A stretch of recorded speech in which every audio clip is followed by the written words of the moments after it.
Hello and welcome back to Suspended Fanimation. I'm your host, Spatholkus, and tonight it's The Passage, Season 1, Episode 3, That Never Should Have Happened to You. Interesting. I mean, again, I'm still waiting for the story to start on this thing. Yeah, I get it. They're kind of building characters and all that kind of stuff. Hey, Slurmy. Nice. Yeah, and I don't know, man. I'm still on the fence about this one. But so before we start, spoiler alert, I am gonna spoil the episode. So if you haven't seen it, go and see it. Come on back here and you can comment down in the chat later, as per usual. So we start off, of course, with a flashback of Babcock when she's first being brought in, when she's first there at the center, the Colorado center there, and she makes a run for it, gets caught, and Clark, handles her, and she's outside, and of course it's cold, and they talk about the weather and all this stuff, and then she asks him if what they're going to do to her is going to hurt, and of course he lies and says no, it's not. So we see Brad and Amy being brought in on the truck. And of course, they are talking about escape already. It's like, what are we going to do? We're going to keep our heads. We're going to keep calm. We're going to get out of this. And of course, they get separated as soon as they get off the truck there. Everyone, all the doctors are watching the video, and also Clark as well, of Simmons, the guard, who the asshole bully guard from the last episode who got eaten by Shauna. They watched that whole thing of him getting eaten, and they're like, well, why didn't they touch Gray? Because Gray is there as well. And Gray says, because he belongs to Fanning. And they're like, what? And they're like, oh, well, she knows that I clean out Fanning's cage, and I'm not mean to her. And so they're like, oh, was this retaliation kind of thing? And they're trying to figure this out when really Gray said the right thing, that he belongs to Fanning. He's food at this point. So they decide that they're going to put down Babcock. That's the best thing to do. And Clark is kind of still spacing out on it, and he agrees to it finally at that point too. And they also discuss a little bit about that everyone's having nightmares. They kind of bring it up, and they kind of brush it aside at the same time, saying, well, everyone, is going to have nightmares in a place like this when they're by themselves. So yeah, it's just kind of a weird thing. We go back to Amy, and Amy is fighting the nurses and the guards because they're, of course, trying to inject her. And Dr. Sykes comes in and says, ho, hang on a sec. And she talks to Amy and says, what you're going to do is actually help us solve a cure for a really bad disease that's coming out. She goes, what can I do to make you, trust me now? And, of course, Amy asks for Brad. So she's like, all right, I'll bring Brad in. So Fanning and Babcock aren't eating. Dr. Lear notices that, and he's like, why aren't they eating? Because all the other ones are eating. And we see them in their mind's eye talking to each other. And then Lear kind of puts it together. He goes, what do you do when you're not eating at the dinner table? That's right, you're talking. Oh, crap, they're actually talking. No notification yet? Yeah, Slurmy, I put it up like about half an hour ago, so who knows? It's YouTube. YouTube sucks on that part of it anyway, on the notification. So, so Fanning notices that they're actually communicating at this point. Excuse me, Dr. Lear notices that Fanning and Babcock are communicating. And we see Brad sitting down, and he's watching TV, and he's declared dead on TV, that he was killed during the shootout at the cops that killed 3 police officers. Clark's guys, of course, had killed them, and so now he's dead. And Clark comes by, grabs Brad, and brings him over to Amy. And before they're doing this, Sykes ends up telling Brad what's going on. She says, you know what? There's a strain of flu out there. It's in China. It's killed a lot of people. It's going to hit us in about 60 days. And we need to find a cure. And she's our only hope because of her neural net. It's more elastic than an adult's, blah, blah, blah, blah. Yeah. So he's like, okay, but if anything happens to her, if she gets hurt or she dies, I'm going to kill all 3 of you. That's what he says to them. And they're like, okay, sure, whatever, man, come on in. Yeah. So Amy tells Brad that they put a chip in her, and they told her it was to monitor her vitals, but she says, yeah, it's more likely just to track me. And he kind of agrees with her. And Sykes comes in and injects Amy at this point as well. So gives her the injection. And we find out that, Brad's daughter also died of a disease, I think, or something like that, or cancer maybe. I don't know for sure. She was in the hospital. He was at her bedside. He actually told Clark, that I was at a one child's bedside when she died. I don't want to be at another. Yeah, well, the flu, it depends, honestly, on a couple different factors there, Slurmy. And since they were closing off borders and things like that, you do have people that kind of filter through. So they were saying that, they were giving a best case scenario of 60 days. More than likely, you're looking at, if you got the difference, anywhere from 30 to 45 days, something like that. So yeah, it depends on how stringent your protocols are in place to keep that thing in check. CDC stuff, they will, shut shit down if it's a pandemic. So we see Fanning move, and he senses Amy after she gets injected, and Gray asks, he goes, what are you going to do to her? And of course he doesn't answer back, but I'm sure Fanning talked to him about it at some point. So we flash back to 2012, Shauna taking photos for FX makeup that she's doing, special effects makeup with a bullet wound to the head, her and her girlfriends, and they end up going out on a night in the town in Las Vegas. They're out in Las Vegas. And she sees this guy getting handsy with one of her friends. She breaks a beer bottle, cuts the guy, and as he takes a swing at her, he hits another guy, starts a bar fight. And in the chaos, she steals money from the register and takes off. So Amy and Brad are in their room, and the nurse comes in to see how Amy's doing. And as she's checking Amy's vitals and everything, Brad steals a syringe out of the little drawer on the nurse's station, her little wheeled-in station. Slurmy, it would be a lot more than just no plane passengers. It would be, total shutdown. If you want to see an okay movie on that, is Contagion is a good one with Matt Damon. That's right. That's who it was. And Gwyneth Paltrow. And Gwyneth Paltrow dies, so it's actually a good movie. That's all I'm going to say. No, I mean, it's an old movie. I didn't spoil anything on that before I get any hate comments or anything like that. It's a very old movie. If you haven't seen Contagion by now, I think it was on VHS at one point. That's how old it is. So, Brad steals a syringe from the nurse's cart, and Amy gets part of the door code as the nurse is leaving. And she also tells Brad that she heard a voice next door, and that the guy's name is Anthony. She said he sounded really nice. So they're slowly but surely mining some information.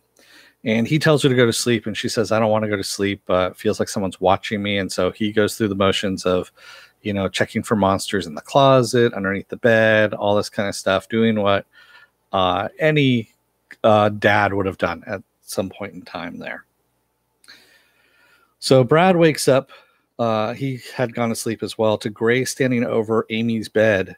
And he's like, what the? And Gray's like, I'm sorry, and he's going to get her. And he's like, who's going to get her? And then Gray tells him about Fanning. And Brad ends up stealing, of course, something from Gray as well as they go out into the hallway. And he also gets the rest of the code at this point, too. So they're getting set for their escape at this point. So Shauna, we go back to the flashback of Shauna getting picked up at the police station by her mom and brought back home. And her mom's telling her, is this how she sees her life? It's going to be a dead end kind of thing that she's doing. And Shauna, of course, says, I'm going to run away to LA to become an FX artist. And I've got $3,000 saved. And of course, her mom says, you know what, we both know that that money's going to be spent on something else. You're never going to go to LA to become an FX artist, all this kind of stuff, basically putting her down and killing her dreams as any bad parent would. And as she goes into her room to put away some of the money that she's stolen, her creepy stepdad is right outside the door and asking what her and her girlfriends are wearing, the slutty Halloween costumes, and tries to touch her, and she slaps his hand away and pushes him out the door. So we know that something bad has happened there at this point. And Clark comes to with Sykes, basically saying, asking him where he went to. And they talk about, killing Babcock again. So this whole thing has all been her kind of relaying her story to Clark. And this is all because Fanning had actually said, you know what, you're basically going to die at this point. It was your own fault for sneaking a snack. And, you're the one that's got to get yourself out of it. Maybe you can convince him. So she's trying to convince Clark to keep her alive, even though they're pretty much going to euthanize her at this point.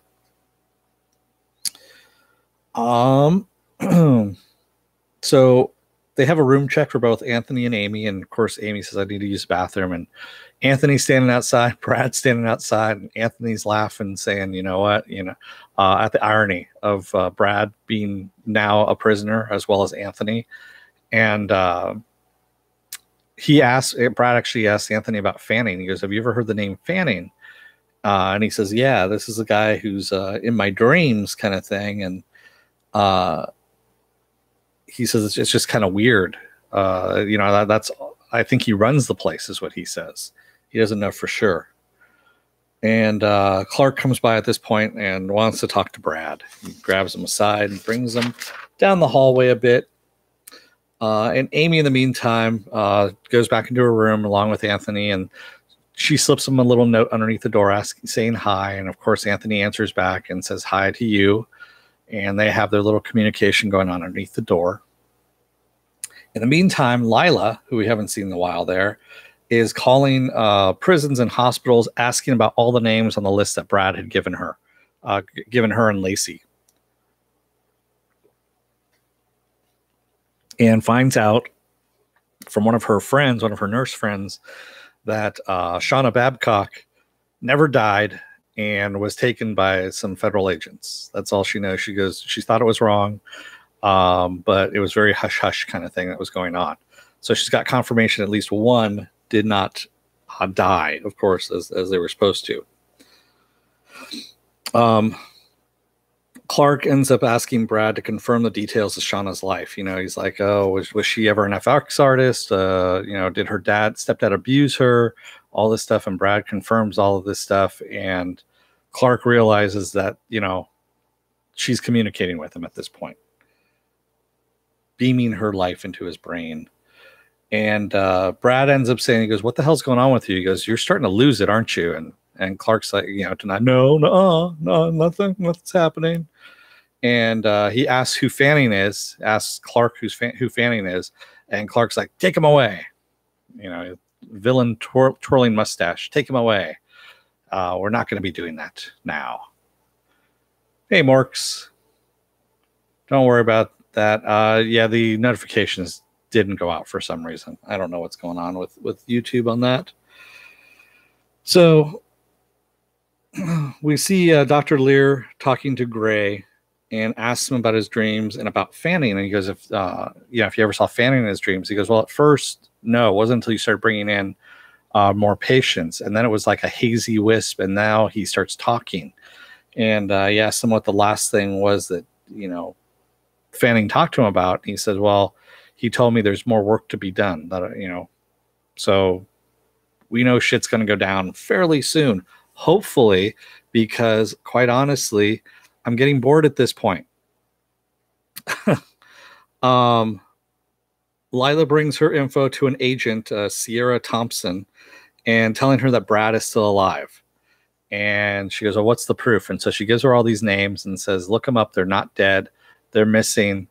And Sierra says, okay, I'll take a look into it and I'll give you a call. In the meantime, we got Brad sneaking out of his room at night, and he sees Gray in the elevator, grabs Gray and injects him, knocks him out, uses his body as the passcode in order to get into the basement, and finds everybody that he arrested or everyone that he brought in, all the death row inmates. And they're not looking good, of course. They look like vampires at this point. And who finds him but Dr. Lear? Dr. Lear says, I think it's about time we talked. So he's turned off the cameras and tells Brad what's going on. And I guess he tells them, you know, everything, because we don't.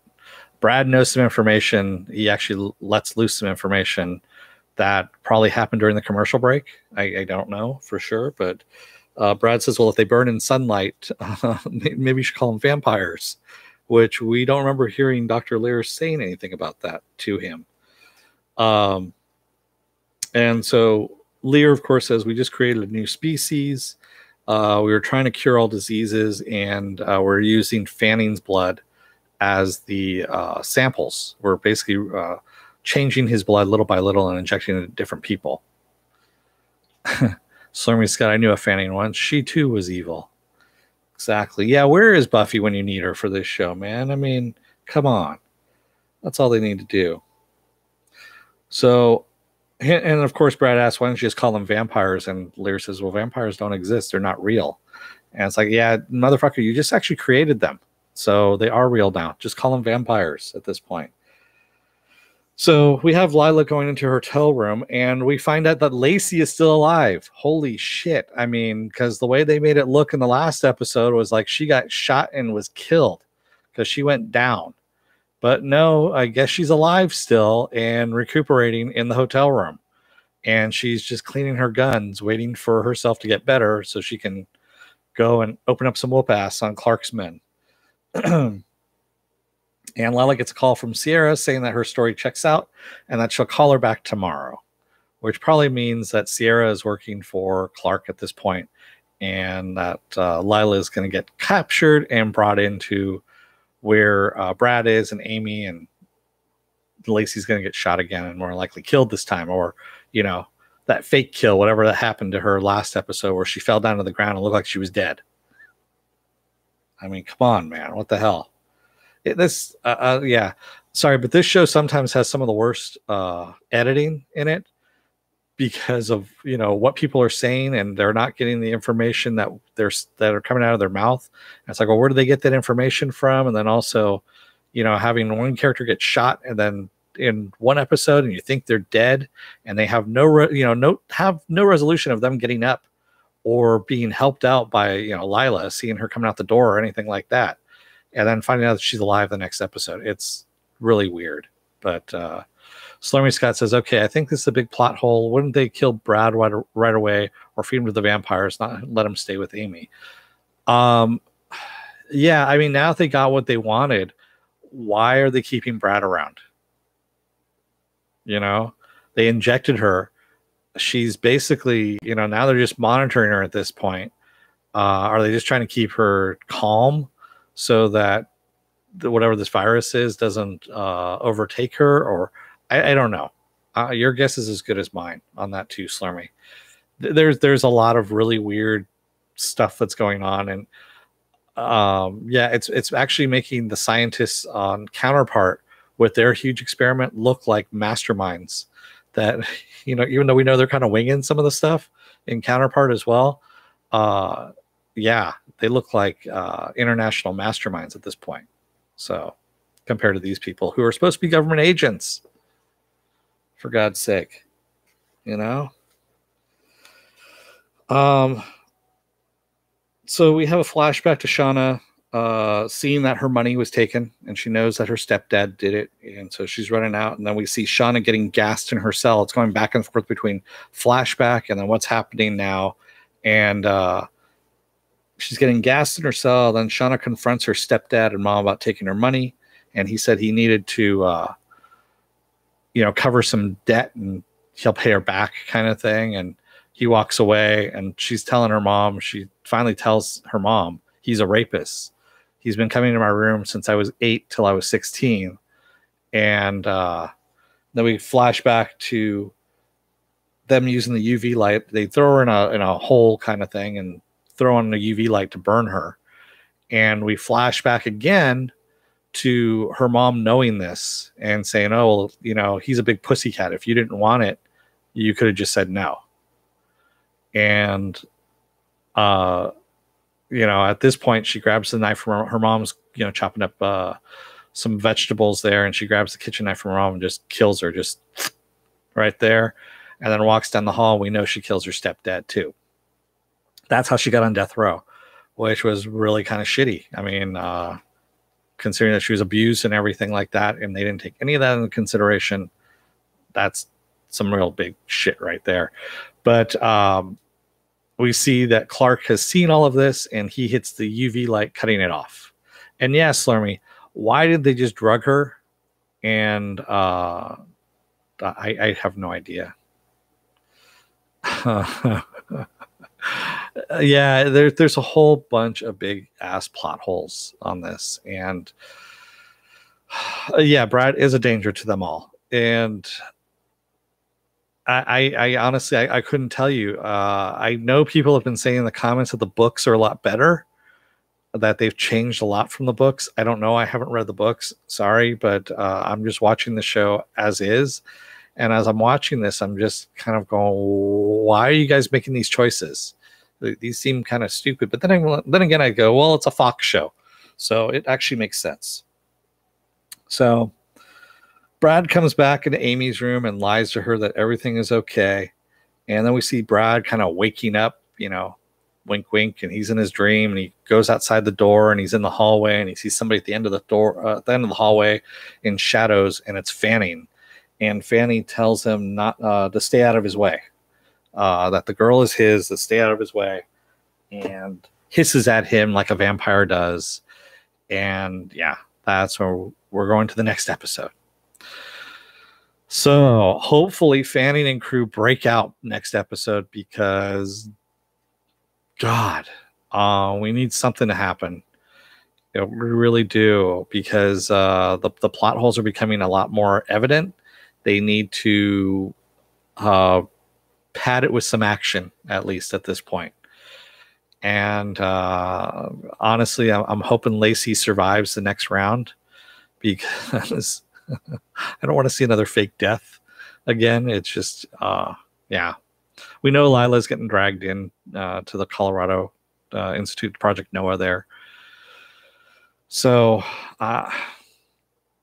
I don't know. Like I said, I'm still on the fence about this. It really needs to pick something up in the next episode. If it doesn't, I'll know by the end of next episode if I'm going to be continuing with this or not. If not, then it's another night for Future Man. So there we go. That's all on that one. So you guys that are here in the chat, anybody watching this? So I know Slurmy was watching it, but anybody else, Filthy, you've been watching it, or Morks? Morks is just more excited about more Future Man, that's all. Yeah. It's on queue. Okay. Got it. All right. Well, if you like what you see, hit the subscribe button down below. I've got plenty of other videos that plenty of other shows that I'm covering. I'm covering, as aforementioned, Future Man, Counterpart. Tomorrow night is Project Blue Book. Wednesday night is Deadly Class. Thursday night is Gotham. Friday night is Future Man, like I said. Saturday mornings, I do the Saturday Morning Blast Off, is what it's called. That's where I do cover all the genre news of the week and any genre topics you guys want to talk about. If I know something about them, I will, gladly join in the discussion with you on that. My schedule is up on suspendedfanimation.com. It's also on my Facebook page, Suspended Fanimation. You can find it there. It's also I'm on Twitter. I'm also on Instagram as well. But the schedule is up on both Facebook and the suspendedfanimation.com page. Slurmy Scott says, okay, on a new topic, I saw the free episode of Discovery. It was well produced and good special effects. Yeah, I saw the free one too, with the marbly mouth thing going on. So, yeah, I just couldn't do it beyond the first one. But more power to you, man. And like I said, no one's wrong for what they like. If you like what you like, That's it. No one can change your mind. No one should be shaming you about it. And no one should tell you what you should watch and what you shouldn't watch, because that's bullshit. And again, these are all opinions. Everyone's opinions are different. There you go. So again, if you like what you see, hit the subscribe button, hit the like button down below, or the dislike button, even if you didn't like what you see. If you want to see what my next video is going to be on, and maybe YouTube will actually give you the notification, hit the bell down below there too. It may or may not work. We don't know for sure. And other than that, you're going to see a little subscribe button up here, up above me here. And over on this side, there's going to be some videos that of my library that are tailored to your interests. So take a look at that if you're still on the fence about subscribing. And I want to say thank you to the first 102 subscribers that I had. I don't know if I've gotten any more. I haven't looked as of yet, but thank you for making me a real channel. I actually now have a permanent URL link there, so for my channel. Thank you very much. The bell is a hope button. Yes, that's right. It does. Hope that it works. Exactly. So again, take a look at the subscribe button here. Take a look at the videos over this way. And with that said, don't let the door hit your ass on the way out. Otherwise, you may wake up and find Fanning saying that he's going to get the little girl and her little dog too.